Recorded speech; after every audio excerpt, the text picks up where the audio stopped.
ene ensonga ekwata ku mutuusi ne bw'obeera tonjagala nga toyagala nganze kunga. Mbadde mpita ayita nengwa ku bubaka buno neŋŋamba kanzije mbugabaneko naawe soko obulabe. Eyatta Ddungwe yali nannyini Delight Cinema babawanika Kalabba mu 1999 era be basembayo okuwanikibwa Kalabba. Bw'obanga obadde okyalowooza nti waliwo okuliisa ebijanjalo empiso wano twolekedde akaseera akaakazigizigi, twolekedde akaseera akazibu ddala. Kaakati nno angoberera n'obuwombeefu nkwegayiridde, nkusaba otunuulire akatambi kano, nkusaba owulirize vidiyo eno, nkusaba otambule nange kubanga ebigambo by'olwaleero bigenda kukulaga ekigenda mu maaso. Omwaka guno bwe gugenda okuggwako n'omwaka ogujja n'ebiseera bitwolekedde mu maaso ebyakazigizigi. Kaakati eno konvoyi gy'olaba y'abasirikale aba UPDF nga boolekera eggwanga erya South Sudan. Nakugamba nti basooka ne batwalayo amagye kyokka ate ne bongerayo 2,000 wabula nga amawulire amalala galaga nti abamu ku basooka okutwalibwa ba UPDF baatugumbulwa mbu battibwa. Kyokka nga ne bannayuganda Basalumanya ne Nalumanya bagenda mu maaso n'okuttibwa. Abantu ba bulijjo ab'e Sudaani batandise okwekolamu omulimu nga bagamba nti musindika amagye mu ggwanga lyaffe okutubuzaako emirembe. Kakati bannansi batandise okutta bannayuganda 5 bafu. Kyokka nga n'abalala abatannamanyiwaako muwendo bamaze dde okubeera nga babuzibwawo. Abantu aba bulijjo si magye ge gabawamba, si bayeekera naye bantu ba bulijjo be babawamba. Kaakati nno olutalo e South Sudan lweyongedde kubanga luno lumaze n'okuyingiramu eggwanga erya Kenya era nga wenjogerera Vice President w'eggwanga erya Kenya ampuliriza ono yetuuse mu kibuga Juba olwagenza okulaba ku musajja amayirwa nga First Vice President ow'eggwanga erya South Sudan Riek Machar. Ono yagaaniddwa okumulaba. Kyokka nga ekikwewuunyisa President w'eggwanga erya South Sudan Salva Kiir Mayardit yamusindisa ate Kampala nti genda olabe Museveni bw'anaakukiriza okujja okulaba omusibe ng'olosooka ojja olaba omusibe, nga kitegeeza nti ensi ya South Sudan efugibwa Uganda. Wulira amawano. Kakati n'ebigambo bingi by'ogenda okulira. Abatuusi bafuuse abatuusi bwino wuuna amaze okubeera ng'afuluma bano okusensera East Africa yonna ng'ekigenge okugimalawo nga bagirya okujeddiza. Mwawulidde ebigambo President Paul Kagame ow'e Rwanda Rutagambwa yavudde n'ategeeza nti Rwanda nga yo yasalwako naye waliwo ekitundu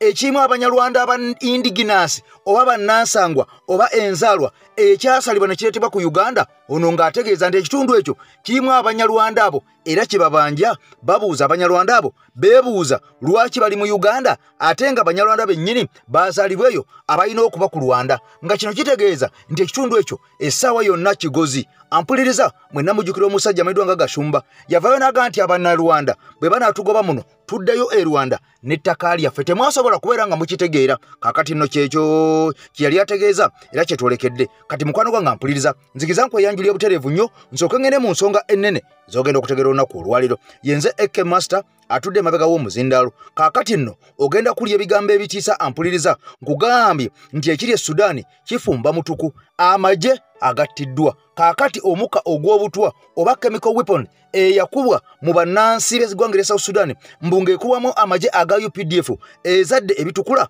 Makai byazaalira ku nsiko amagye aga UPDF. Ebitongole eby'ensi yonna byamaze dde okubeera nga bisitukiramu. President w'eggwanga erya America amaddwa nga Donald Trump yamaze dde okubeera nga ayimirira ku bigambo bye ku magulu ge n'agamba nti ensi endala zonna muzirumbe naye teka batanda ne mulumba South Sudan ngamba ggwe Uganda temugeza ne mugenda mu South Sudan. Bwe mugenda South Sudan eyabalule egenda okubeera nga esiridde. Kakati ebigambo bingi byogenda okubeera nga olaba byogenda okubeera nga owulira naye nkugambye nti mukwano gwange mpuliriza weeteeketeeke munnayuganda abasajja gye batuvuga gye batutwala twandigwa mu nnyanga yennyini ewedde emirimu. Jjukira nti aduumira amagye ga kuno yagamba akooye okutta abanwere era mbu akulira abanwere alina ogenda yeegairye Salva Kiir ku maviivi ge balyoke babasonyiwe. Kati ebigambo bye bino omulongo waso mu Lutansozi gwe ntambula naye ennamba eyo gy'olaba yatuyamba mu bizibu eby'enjawulo tusimbudde tuti. Kaakati waliwo obubaka buno bwe njagala osooka owulire bukulu nnyo bannange. Ebintu biri mu Uganda, ebintu biri mu Uganda, ebintu biri mu Uganda, ebintu biri mu Uganda. Sooka owulire ebigambo bino ampuliriza tukomewo. Mbadde mpita ayita nengwa ku bubaka buno neŋŋamba kanzije mbugabaneko naawe sooka obulabe oba obuwulirize then nzije tugende mu maaso. Then kanzije sooka obuwulirize. gw'omukaali oluwombo wulira bino. Omwana omuwala bamusindika ewa ssenga ng'ebula emyezi 3 ku 4 agenda ajja afumbirwe. Ewa ssenga eyo gy'awangaalira basenga jjukira abasinga obungi bafeeriya mwe kye mutamanyi. Baamala kuba bafeeriya bamu bannakyeyombekedde. Kati be musindikira abaana ogenda okukola ki? Okubateekateeka. Ekibeera eyo kye kino wammanga. Bakutandika okukuŋŋaanya ebirungo ebigenda mu luwombo bwe bagenda okuliisa gwe Ssemaka.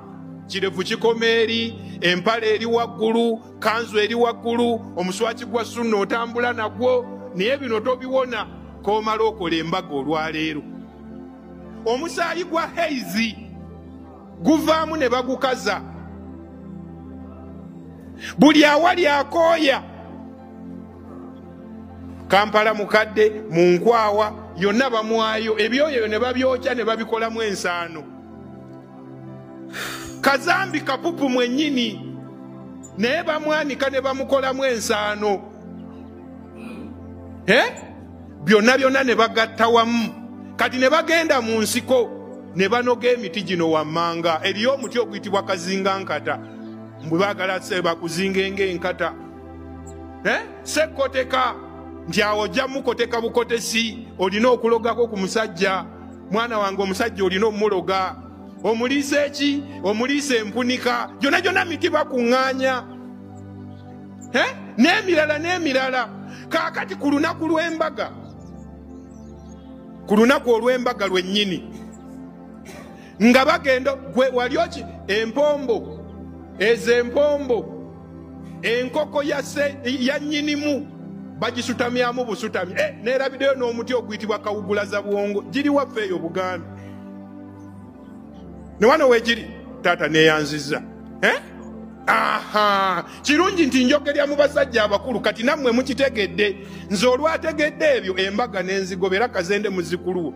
Bazikuluwo sirina gwe ngenda gaba mbaga. Agenda okujja ozze kumusaba nti olina amahale nti ye jangu. Alifaati haze mwennyini ndi imamu. Yes, mugende mutandike edya. Bwe mba mwagala embaga mugikolere eyo gye siri. Nze mmano mbakoze eki? Mbatadde. Kaakati ku lunaku olw'embaga amazzi agafumba olubombo. Mukazi wo yasooka mukataasa kagulwa kapya oba bbaafu egulwa mpya. Mukazi wo n'asooka agisutamamu n'agitawaalizaamu. Ne ssenga naye n'asutama n'asutawaaliza mu mazzi ago. Amazzi ago ge bayiwa mu luwombo nabiri ebirungo bye twasoose okulaba eri. Gwe wali okitegeddeko lwaki enkoko y'omuko tebagiteekamu munnyo?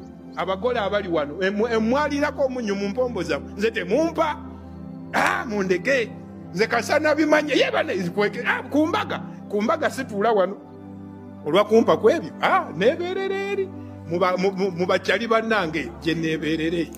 Gwe fafaagana n'agantugo. Kati amazzi ago ge basiba mu lubombo. Era ng'okulya kutuuse. Tye tugenda wa ku mutala n'alya. Bambuse omuko bamuwerekereko bamuwerekere Juba eri abakwata ku Juba. Senga yajja n'enkoko mwennyini bajja no babiri oba yekka. N'asooka akuteekako wano akatawulo. N'asooka ayuza oluwombo bulungi n'akusenera supu. N'akuwa mu kabakuli n'osooka okola ki? Jjukira supu waffe oyo gy'avudde.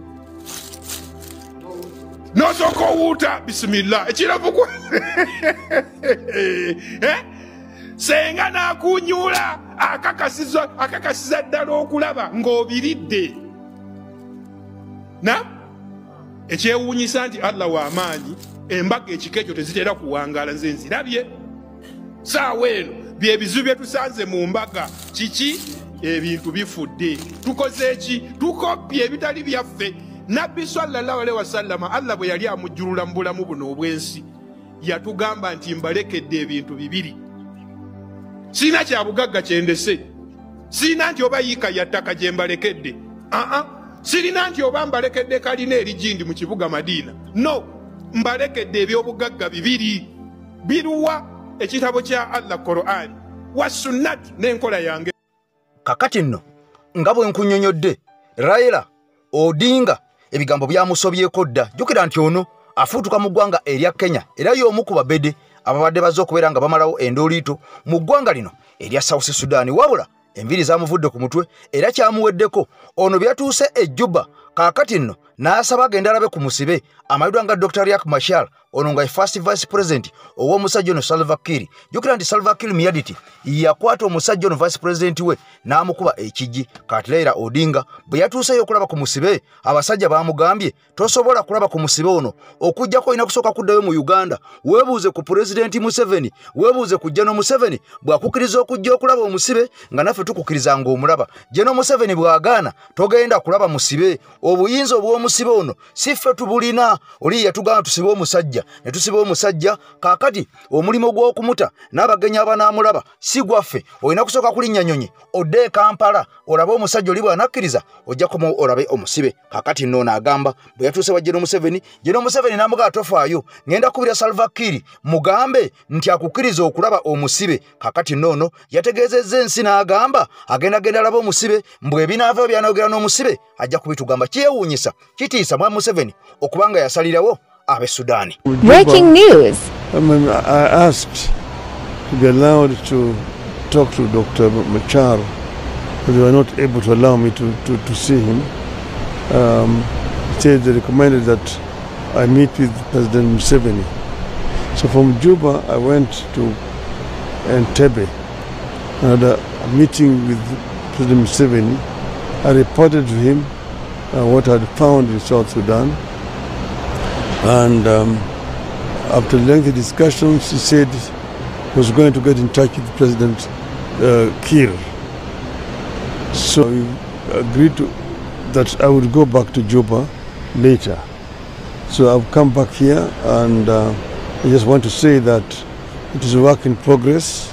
I'm going to make a report to President Ruto and Prime Minister Abiy and President Gele of my findings in South Sudan.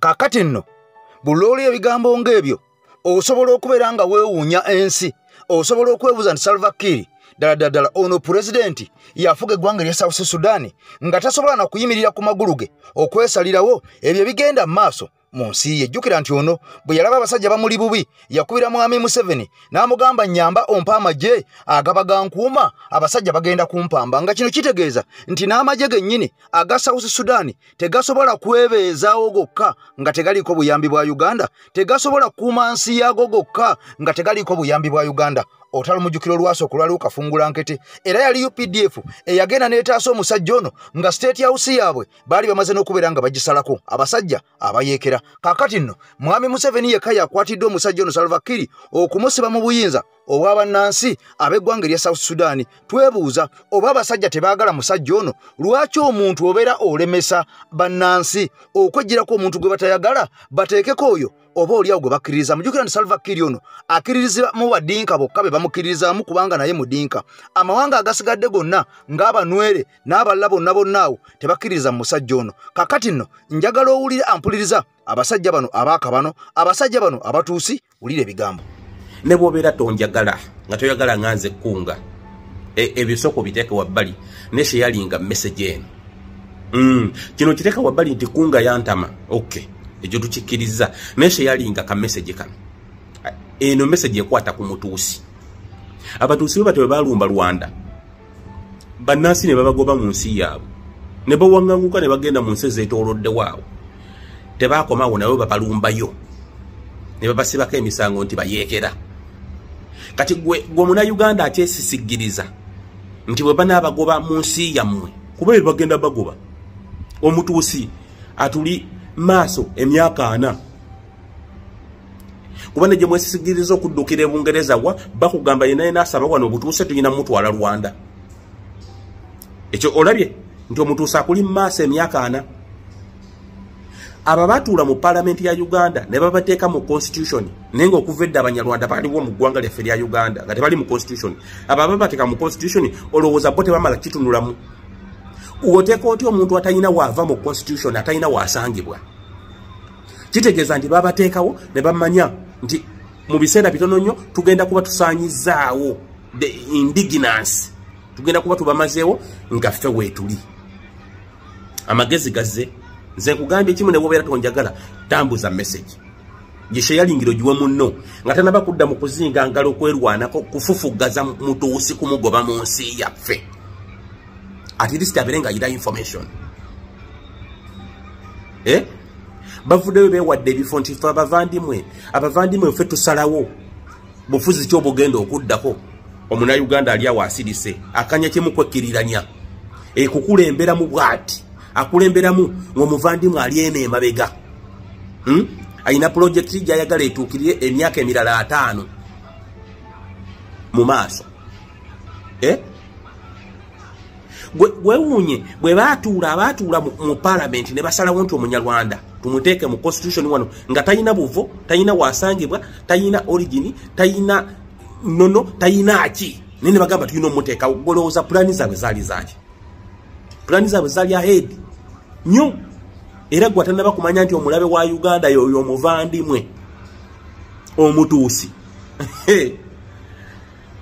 eno Uganda tujja kugifundamu bamale nga bagitutte ate era nga emikisa gyabwe egy'okugitwala giri 10 ku kinnaakyo olw'ensonga ne bannaffe be tusuubira abagenda okutulwanirira nabo balya mu ngalo zaabwe bw'oyogerako oli musosoze ng'oyogedde ku mutuusi ku munyarwanda ne munnange bw'oyogera omunnakenya mu Tanzania tobeera musosoze gwolowooza ekyo kiva ku ki gwolowooza ekyo kiva ku ki kiri eri gwe okkuba tooki jayo katooki k'omulise bwoti ogaye naye bano bali kuki wano bali kuki ojja kulaba kye nkugamba nze nkugambye ne bw'obeera tonjagala kale nno omulongoosa omuluutansozi mbeera nkuterawo ennamba eyo naye nkugamba nti ono ye musajja kafulu mu mbeera mukwano gwange mpuliriza ekusobedde ekufuukidde bitabuse kakati ono yagenda okugikwata agigolola ettumba osigale mu bulamu obweyagaza oba ndwadde oba bwavu oba bizibu oba bisiraani maka gayuga mirimu mulongoosa muluutansozi ennamba yeyo gikubeko bukubi kasi omugamba nti EKTV tagenda kukuteeka mu layini kubanga ono abeera ne layini mpanvu ajja kuyisawo nga VIP kati wulira abasajja ab'e Rwanda bafuuse ekyonga bano abasajja balamuza eggwanga erya Congo okulaba ampuliriza nga balimira kyokka n'eggwanga erya Uganda batandise mpolampola okubeera nga baagala oba oliawo balisensere balikwekuleko ekitundu oba oliawo ate bakigatte ku Rwanda jjukira nti bano balina akasi katono nnyo era akasi kaabwe ke kamu ku buso obusinga obutono ennyo mu Africa bwe kitaba kwetolola nsi yonna eno akasi akanyiikuuli kakati abasajja bano si bamativu n'akamu n'akasi kano akaabaweebwa era kyova olaba tebava mu ggwanga erya Congo bano baagala batemeko ekitundu kale ekitundu ekyo kifugibwe Abanyarwanda kati Abanyarwanda bano babeere olwo nga bagaziye kati mwawulidde Kagame yagambye nti waliwo ekitundu ekiri mu Uganda ekyatwalibwa naye nga kyali kya Rwanda era onaalumiriza agamba nti Abanyarwanda abakirimu bennyini abo Abanayuganda bantu beeri babasalako ne babaleeta eno by mistake naye balina kubeera eri ono nga kyategeeza nti ekitundu ekyo essaawa yonna temwewuunya nga bakomyewo okukiddukira embeera yandikaawa embeera yanditabuka abasajja bafuuse abasajja tetumanyi lwaki abasajja bano bafuuka bakalintalo okubeera nga amawanga gonna agabeetolodde bo baali mu kugawa ekitiibwa n'okumanya nti nabo baafuna ensi eyaabwe Mukama Katonda gye yabawa jjukira nti bano abatuusi be bali mu buyinza obw'eggwanga erya Rwanda naye ng'ate abasajja abasooka okubeera nga bakulembera Rwanda eno abasajja abatuufu bennyininyini bannansi bennyininyini be basajja bali abayitibwa Abahutu kaakati nno emujjukira mwenna ebyaliwo mu ggwanga erya Burundi ng'abasajja bano ab'e Rwanda abatuusi babituusayo kati essaawa eno ampuliriza abasajja bafuuse ekyonga wabula nga wenjogerera mu ggwanga erya Congo nabo basiba bikutuka kubanga eggwanga erya America lyamala dde okulangirira libagamba ne Belgium nti basindika ba mercenaries kakati asangibwayo nga si munnamagye wa ggwanga lya Congo yanaamanya wadde nga abayekera ba M23 nabo bagamba kati basazeewo tebakyagala kitundu kya North Kivu na South Kivu baagala Congo yonna okubeera nga bagiwamba era kati bano bagamba obwanga bagenda boolekeza ekibuga kimanyiddwa nga Kishangani olunakivaamu olwoboleka ekibuga Kinshasa bawambe gavumenti basobole okubeera nga badda mu buyinza obw'eggwanga lino erya Congo kyokka nga Banyarwanda kaakati nno omusajja ono oyinza okuba tomwagala era ebigambo by'omusajja ono oyinza okuba nga tobyesiga wabula njagala nnyo ampuliriza nkutwale mu katambi kano ogenda kutya ensi ogenda kwewuunya abasajja bano nti tebasemberezekeka abasajja tebafuulibwa ba mikwano gyaffe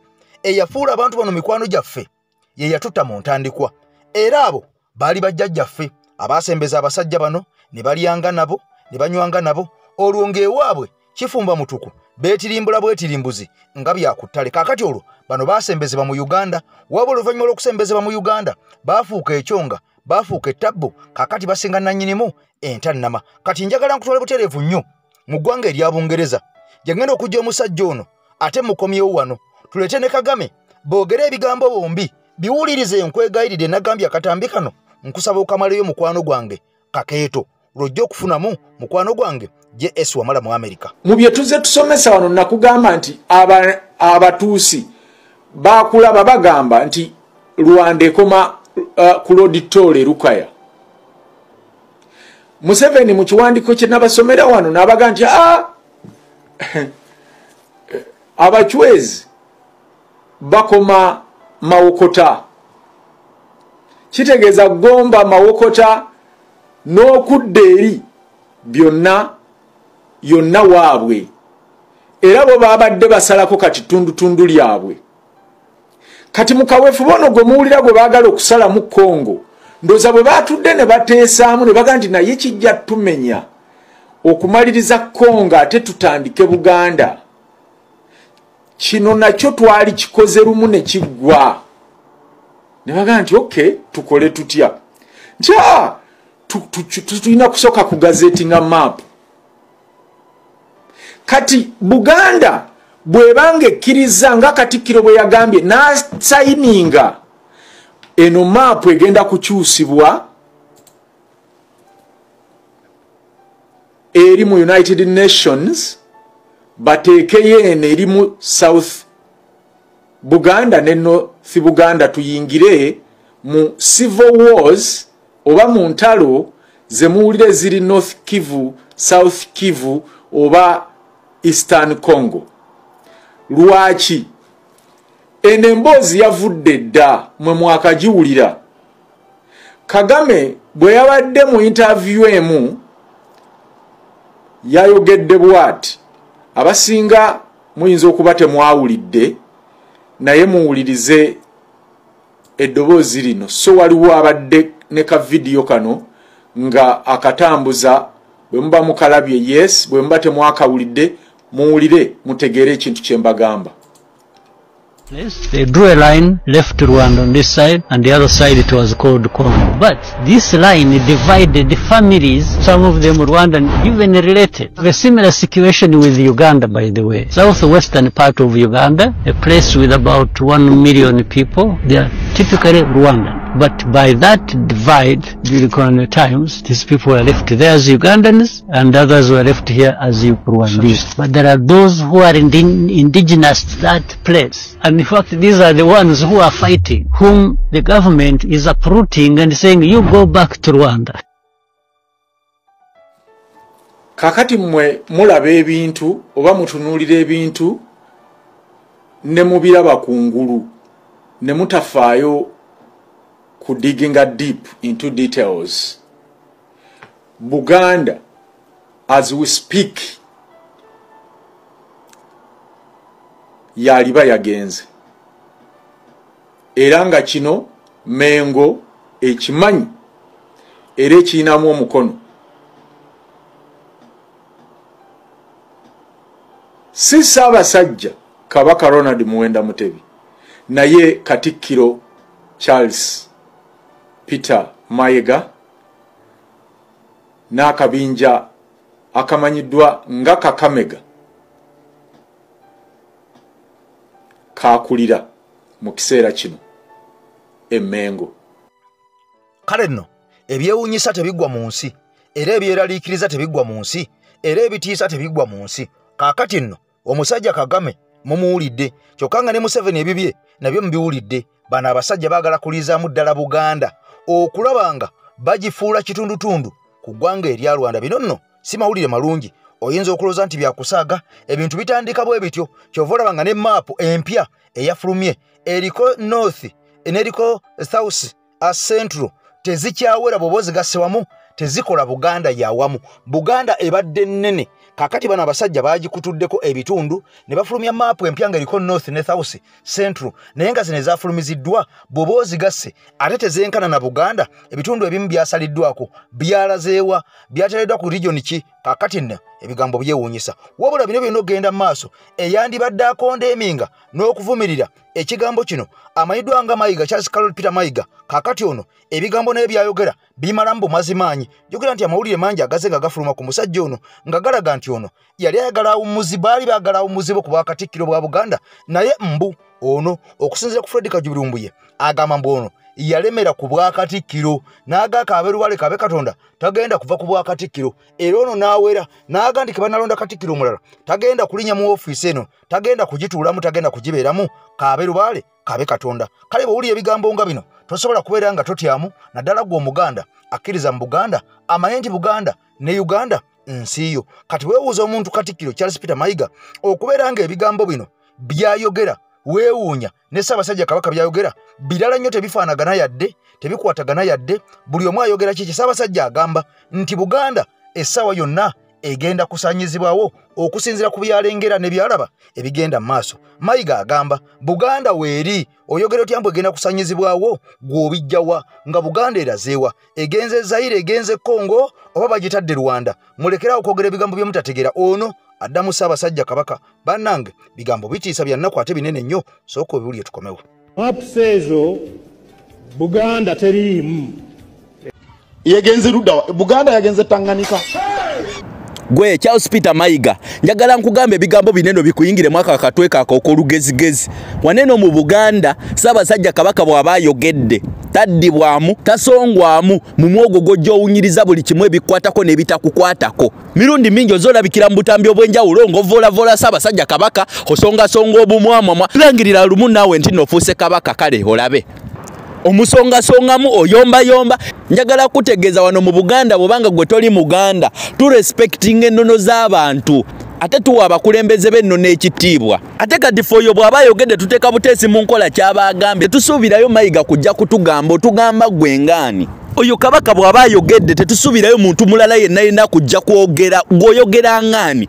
Mayiga weeyita ki mu Buganda olowooza oli ki kati kankubuulireko Ssaabasajja Kabaka bw'ayogera ekintu ne bw'obeera nga yeggwe Kabaka addako n'ogezaamu omuyisaamu amaaso awo ebyaffe naawe webikoma kuba gwe tetukumanya oli gwe tumanyi gwe wavaawa eno ebadde warning just Mayiga weetereeze nga bw'oya kale nno nyongera okubaaniriza n'okubeebaza okutambula n'omukutu gwaffe ogwa AKTV Media Uganda kubanga ensonga zino zaffe ensi yaffe Uganda tulina okubeera nga tuzoogerako tulina okubeera nga tuzitereeza kubanga n'olwoya lwa mu nnyindo tewali agenda dukwata makansa alukusaleyo oba agenda kukwata mashini alukusevingeyo gwe kennyini Munnayuganda gw'olina okubeera ng'olwekuula omanye nti weerongooseza kaakati nno buli tukwata olweyo ne tugamba katulongoose ensi yaffe katulongoose Buganda katulongoose Uganda gwe ne bw'onootukola ekikyamu kyonna ne bw'onootulumba ne bw'onootuvuma tutereeza nsi yaffe tutereeza nju yaffe ng'abaana bannambi kakati nno owulira ebigambo bino ng'omaze okubeera ng'owulira Charles Peter Mayiga ono nga ye Katikkiro owa Buganda aliko ayina okuyambako Buganda okugikumaakuma n'okugiteeka awamu kaakati ono ye musajja akulembedde okubeera ng'ate ayisaamu eggaali Ssaabasajja Kabaka ebigambo bya Ssaabasajja Kabaka kyannaku nnyo kyewuunyisa wakyaliyo Abaganda oba abantu bakkiriza mu Buganda abakyasinza omusajja ono era nga baga nti oyo Katikkiro gwe tulina era nga kigambwa mbu ono yasalawo ensonga zonna kaakati ssebo ezigenda mu maaso wali mu Buganda nga kitegeeza nti ono y'omu buli ne bagamba nti Obuganda bwawambibwa yandibanga omusajja ono y'omu ku boogerwako okubanga y'omu ku bali ku ttiimu eyo enyigiriza Bannayuganda ddala abo Abaganda kubanga Ssaabasajja bw'aba ayogedde kakati ate gwe nga Katikkiro ovaayo otya n'owakanya ate ng'oliye mukama wo nga naawe oli mukopi ate oliye yakuwa omulimu gw'okola essaawa zino zennyininyini kakati nno nga byonna bikyagenda mu maaso era ng'obitadde ku mabbali laba bwino omulala wuno bwafuutuseeyo ampuliriza alaga obuvo n'obuddo bwennyini obw'abasajja bati mu State House Entebbe bwino wuuno afulumye yennyini kugambye alaga obuvo bwennyini n'obuddo obwa Mwami Museveni ne famire ye yonna yazaalibwawa ani amuzaala omutuufu muze muwulire bigambo naye ng'ebigambo bye muwulira bya matankane ng'empale z'Abaseveni zennyini kaakati nno totawaana kweruma lulimi totawaana kweruma mutwe sooka owulire ensonga lwaki abasajja bano balwana nnyo okulaba nga basaanyawo obwakabaka mu Uganda so obwakabaka bwa Buganda mwenna mukimanyi nti n'obwakabaka bwa Tooro buli mu kuyuuga mwenna mukimanyi nti n'obwakabaka obw'abakaseese abakonjo obwo nabwo bwakubwamuko ekkonde era abantu bangi baatugumbulwa mwenna mukimanyi nti ekiri e Busoga Rebecca Kadaga yavuddeyo ng'atonyeza amaziga ng'akaaba era ng'ono ategeeza nti obwakabaka bwa Busoga bwawambibwa naye mbwe yabuwamba gwe baakozesa ye muvaala yennyini nnyini ate eyita munnankyukakyuka eyita munna struggle kaakati ono ye Katikkiro weeyo ow'e Busoga kaakati nno twebuuza lwaki obwakabaka bwonna obuli mu Uganda Mwami Museveni yasalawo kubeera nga abucyangacyanga n'abantu ab'enjawulo naddala abo ate oba oliawo abava mu bwakabaka oba bwennyini nnyini mwe basibuka oba abaana enzaalwa zaabwe mwenna mujjukira omusajja ono Sam Mayanja ebigambo byazze ng'ayogera ebigambo byazze ng'akubawo engeri gyazze ng'avuluga Buganda engeri gyazze ng'avoola Ssaabasajja n'okumulengeza era olwo n'omukolo gwe twalaba abantu nga bagumuziririra nga bagatonza kuvoola Ssaabasajja Kabaka n'osigala ng'okyali maaso gaffe tutudde tukuwuliriza okyayogera kaakati Sam Mayanja ne bamuzirira omukolo ogumu twamulabye ku ttaka lya Ssaabasajja Kabaka eri ebitundu eby'Entebbe ono ng'agamba nti aligabye Ssaabasajja Kabaka talina ttaka kati sooka owulira akatambi kano ampuliriza olwo ate tukomewo ne mu waka waffe omulala tugende mu maaso kati wuliriza bulungi zino zensonga lwaki Museveni tayagalira ddala yadde okuwunyiriza ku kintu ekiyitibwa Buganda ekisooka Museveni musajja Munyarwanda Omunyarwanda alina omusayi gw'abasajja abakwata ebijambya ne batematema Bannarwanda bannaabwe bannansi bannaabwe just olw'okwagala obuyinza kyekyo ekika kya Museveni so kakati Museveni tasobola kukkiriza kubeera mu ggwanga liyawamba wabula ate nga mulimu omukulembeze alina obuyinza okumusinga oyo njogera ku Ssaabasajja Kabaka lwaki ngambye alina amaanyi okumusinga lwansonga Ssaabasajja Kabaka teyawamba buwambi buyinza nedda Museveni yamala kutirimbula abantu najja mu buyinza bw'eggwanga lyaffe na Uganda njagala bategeeza mu kiseera we twakulira oba mu kiseera we twasomera Museveni yali yatandika dda omulimu gwe ogw'okusaanyaawo obwakabaka bwa Buganda atya yakyusakyusa sisitemu z'ebyenjigiriza gwe Munnayuganda oba Omuganda n'omumibwa chance okumanya kiki Buganda kye yali okumanya ki ekituufu Buganda kyeri kati Munnayuganda oba Omuganda kankutegeeze kino okimanye Buganda si tribe Buganda si region wabula Buganda nsi as in a nation abazungu bwe bajja waneno colonizing amawanga ga Africa basangawo ensi eyitibwa Buganda ngeri wero civilized mu Africa yonna nkiddamu Buganda was not just a cultural kingdom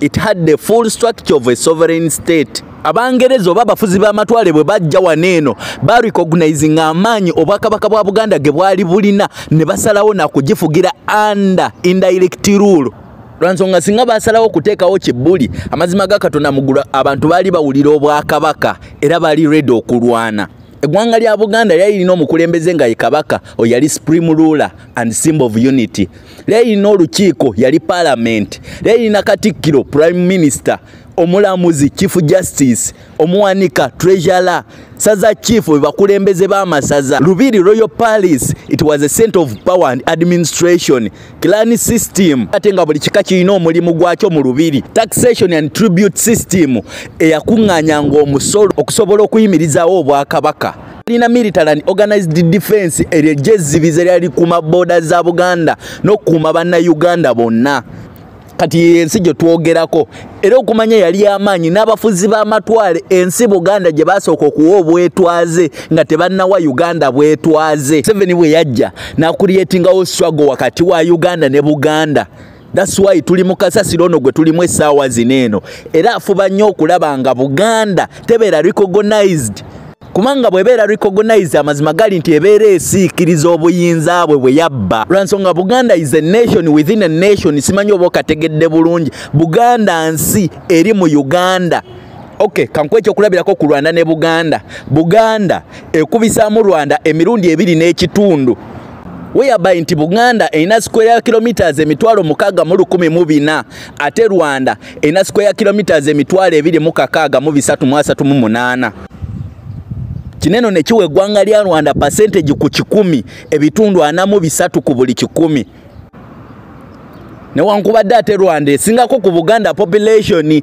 eringa mu million 14 wadde era ne Buganda eri mu million 12 plus think about it Bannayuganda n'Abaganda obutamanya maanyi gaffe amazima gali nti just fefeka just omutemu tumutwala atali kale nno bino byonna nga bigenda mu maaso ng'okyabiraba ng'okyabiwulira tewerabira kwa video yaffe Kigali eno mukwano gwange mpuliriza esobola okubeera nga etalaga amawanga gonna abantu beero nga tubalabisa abasajja bano era mu ngeri yemu bw'obanga oli mpya ku mukutu gwaffe guno gwa AKTV tukwanirizaako nnyo agange yenze AK Master mabega w'omuzindalo okutusako emboozi zino nja kusaba osubscribinge mukwano gwange olwokonene ku kade bw'onookona kade olwakayina gotteekayo ow'ensonga ng'ono ojja kubeera nga omutegeera bulungi nnyo era ng'omufuna nga tomaze kubeera ng'olingiza mu ssimu ya muntu kati wulira ebigambo bibino omusajja ono nga bw'omulaba ali mu myaka kumpi 6 ampuliriza n'okusoba omusajja ono yakwana omwana ono gw'olaba w'essomero ng'alina emyaka teginawera 18 kaakati nno bino byonna nga bigenda mu maaso okusika omugwa ampuliriza kwagudde mu bitundu bya Uganda omusajja ono gyali n'omwana ono era ogenda okakananga omusajja ono mbu yateesa n'omwana ono babeere embo nga baagalana nga batta ekyama nga bw'olaba jjajja ono ku mwana ono era omusajja agamba nti omwana ono ensimbi zaamuliridde tazimanyi muwendo okuva nga kakyali kato kyokka ne bazadde baako nabo baasirika baasalawo zipu kugiteeka ku mumwa ng'ate bazadde baakaana kano be bandikaweeredde kyokka baalema okubeera nga bakaweerera ne baleka omusajja ono akateekemu ensimbi era omusajja ono ng'asuubizibwa ndikasakaza emyaka 18 olwo nga kiwedde ng'atandika kujjula bisobooza omusajja nga yeeyagala ng'atandika kugaziwa ng'olwo atandika n'okungula amagoba ge gazze ng'asiga mu mwana ono wabula omwana ono yawezeza emyaka 18 kyokka olawezeza emyaka 18 ono kyeyakoze kyakwefuulira mu kiti ng'ambazi yennyini ekiwedde emirimu nagandize sikumanyi tobeeranga kwa bba wange situbyogerangako obadde bezi mukwano gwange ng'era onnyambanga muntu muze ekiyaganye